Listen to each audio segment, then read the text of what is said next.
आज के इस वीडियो में मैं आपको इनकम टैक्स के बारे में बताऊंगा।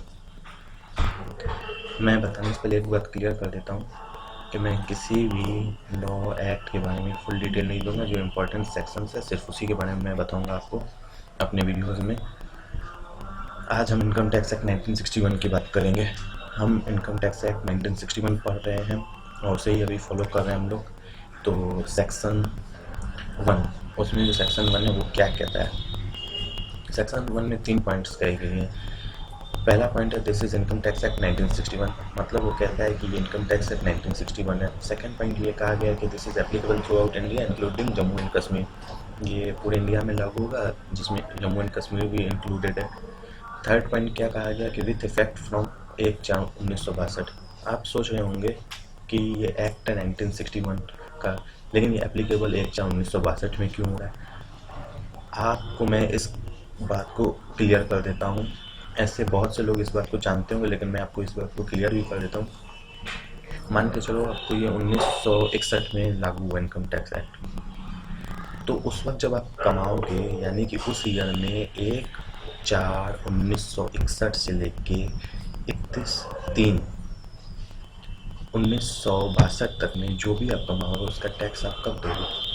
आप दोगे टैक्स 1/4/1900, सॉरी मैंने यहाँ पर 62 की जगह 92 लिख दिया। आप दोगे 1/4/1962 से लेके 31/3/1963 में। इसीलिए यहाँ पर ये दिया गया कि एप्लीकेबल 1962 से हो गई, यानी कि वो तो आपकी इनकम कमाने की पीरियड हो गई, लेकिन उस पर जब टैक्स आप दोगे वो 1/4/1962 से लेके 31/3/1963 में दोगे। इसीलिए ये एप्लीकेबल 1/4/1962 से हो रहा है।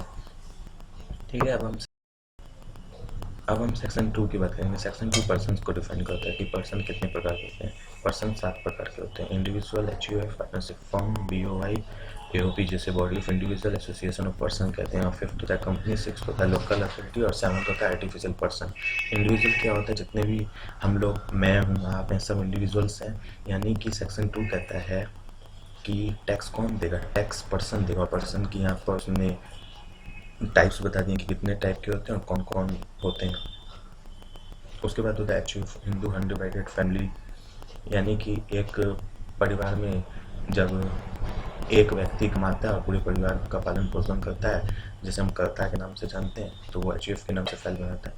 और पार्टनरशिप फर्म क्या होता है कि दो लोग मिलकर जब एक एग्रीमेंट कर देते हैं कि हमारा शेयर इतना होगा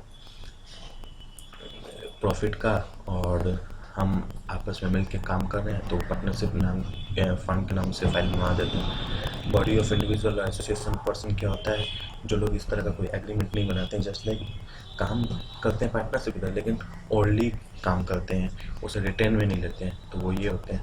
उन्हें भी नहीं छोड़ा गया इनकम टैक्स में, उन पर भी टैक्स लगेगा अगर वो इनकम करते हैं तो। यहाँ कंपनी को भी नहीं छोड़ा गया, कंपनी को भी एक पर्सन माना गया, अगर वो भी कोई इनकम कमा रही है तो उन्हें उसे भी टैक्स देना पड़ेगा। लोकल अथॉरिटी क्या होती है, जो गवर्नमेंट की railways, roadways, civil hospitals, colleges होते हैं, उन्हें भी टैक्स देना पड़ता है। आर्टिफिशियल पर्सन क्या होता है, मस्जिद, चर्च, गुरुद्वारा वगैरह सब आर्टिफिशियल पर्सन के अंदर आते हैं, उन्हें भी टैक्स देना पड़ता है। सेक्शन 2 सिर्फ पर्सन को डिफाइन करता है कि कितने प्रकार के पर्सन्स होते हैं और कौन कौन से होते हैं, और ये सारे पर्सन्स टैक्स देंगे चाहे वो किसी भी डेट में आ जाए। अब सेक्शन 3 की बात करते हैं। सेक्शन 3 क्या करता है। सेक्शन 3 प्रीवियस ईयर को डिफाइन करता है। उसका मैं डेफिनेशंस पढ़ देता हूँ।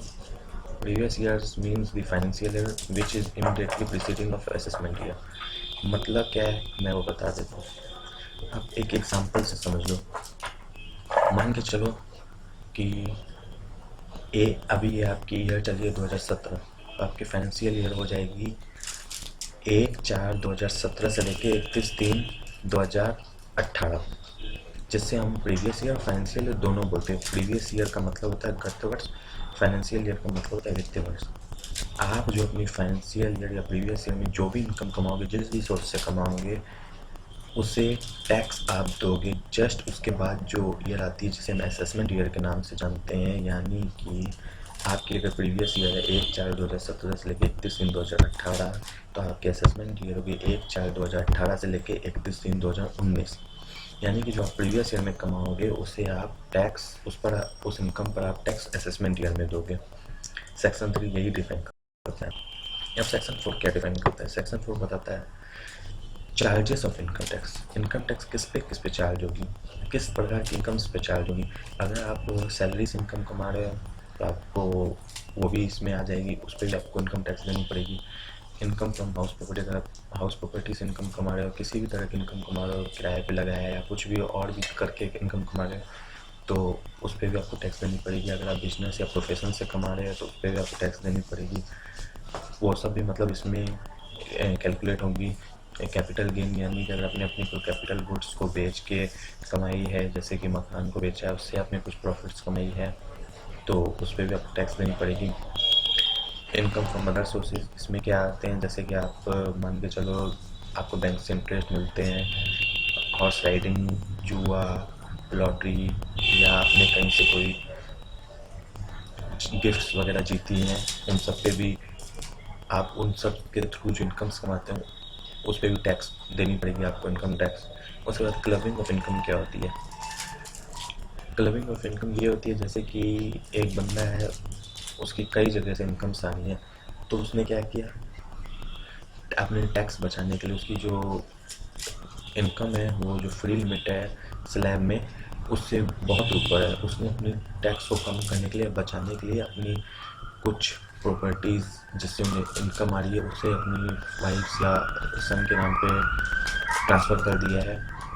तो उस सिचुएशन में क्या होता है, गवर्नमेंट उसको नहीं मानती है। गवर्नमेंट क्या करती है, लास्ट में उसे क्लब करके उसी की इनकम में जोड़ देती है। तो इसीलिए यहाँ पर क्लबिंग ऑफ इनकम लिखा हुआ है, जो कि जुड़ेगा, इसमें सेक्शन 4 में दिखाया गया है कि ये भी जुड़ता है। उसके बाद माइनस किया गया सेट ऑफ और कैरीड फॉरवर्ड और लॉसेस। इसका मतलब है कि अगर आपको किसी भी तरह की लॉसेस हुई है तो वो इसमें माइनस होगी, तब आ जाएगा ग्रॉस टोटल इनकम। उसके बाद उसमें डिडक्शन माइनस हो जाएगा सेक्शन 80C के तहत। इसका भी जो मैं नेक्स्ट बनाऊंगा अपना कि 80C क्या होता है। तब उसके बाद जो बच्चे होगा वो होगा टैक्सेबल इनकम। उसमें आप जो टैक्स रेट है उससे आप कैलकुलेट करके टैक्स निकालोगे। अगर आपने असेसमेंट ईयर में, एक असेसमेंट ईयर में डेट फिक्स होती है कि उसके अंदर तक अगर आपने रिटर्न फिक्स फाइल कर दिया है अपना, तो आपको इंटरेस्ट नहीं देनी पड़ेगी। लेकिन आपने अगर वो जो असेसमेंट ईयर का मैंने लास्ट डेट बताया 31/3/2019 जो मैंने बताया, उस समय तक भी अगर आपने रिटर्न फाइल किया है तो आपको पेनल्टी नहीं लगेगी। लेकिन आपको जो पीरियड दिया हुआ है असेसमेंट ईयर में, वो पीरियड मैं आपको बता देता हूँ, शायद 31 जुलाई होता है वो पीरियड, जब आपको मतलब फाइल कर देनी पड़ती है।